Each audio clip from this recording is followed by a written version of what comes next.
After the disastrous year that Disney had in 2022, people didn't think it could possibly get worse. They'd gone through all these different controversies, fired Bob Chapek, brought back Bob Iger, and they thought, I'm sure things will get better, right?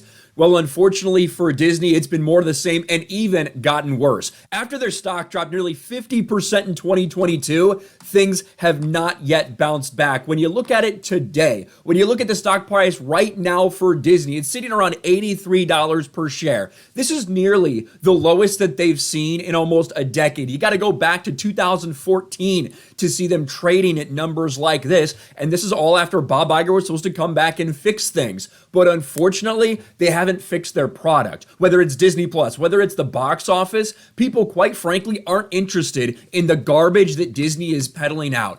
And it's gotten to the point where everybody has started to realize this and call them out. It's impossible to ignore. When you have failures like Dial of Destiny, when you have failures like Ant-Man 2, when you have failures like The Little Mermaid, despite the media doing their best to run cover for them, at some point in time, normal people see what's going on. They realize, wow, you're losing hundreds of millions of dollars with nearly everything you do. We've seen the cope over The Little Mermaid's failure. That's a movie that needed to probably make $750 million at the box office because of its massive budget.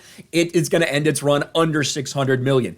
Elemental is a movie that had decent legs after a miserable start. Still a movie that needs to hit $600 million worldwide. Probably going to end up just a little under or right around $500 million. And Haunted Mansion, which was just recently released, that is going to tank hard for Disney. A pathetic failure. And you have a lot of people asking the question, how do they fix this? How do they solve this? How do they solve their box office blues? Well, the clear and obvious thing, one, is to start making content that people actually want to watch. But number two, the budgets are out of control.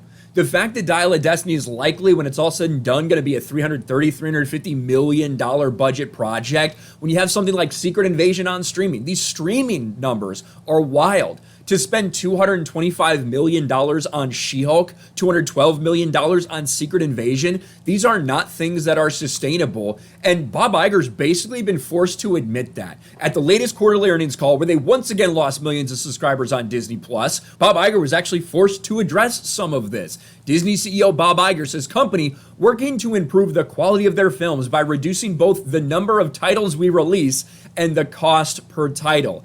That's all well and good to say, but when you have all this stuff announced and all this money that's already put into things, it's a little bit too little too late for that. It takes a long time to turn around the Titanic when it's heading towards the iceberg, and spoiler alert, it already hit the iceberg. They thought they could get away with the same excuses that they've used for the past, year and a half. Well, we're coming off the pandemic. People don't want to go out. But now every other studio is putting them to shame. It's not to say other studios haven't had flops. They certainly have. When you look at Top Gun Maverick, when you look at Super Mario Brothers, when you look at Barbie, when you look at Oppenheimer, it seems like everyone's able to have success except Disney. Disney's biggest success this year is going to be Guardians of the Galaxy Volume 3 that hit $850 million, and with its massive budget, likely barely broke even, if at all. Disney is in a sad state right now, and like I said, people did not expect this stock to still be suffering the way it is. When you look at, again, let me go to the entire history of Disney.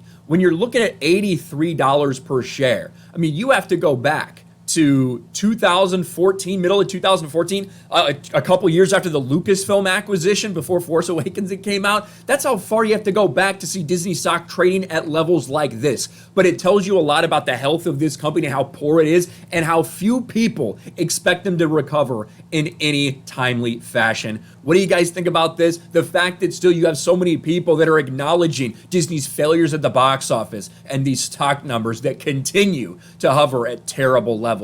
Let me know your thoughts in the comments section below. Smash a like button, subscribe to the channel, ring the bell for notifications, share this video out there, and I'll talk to you later.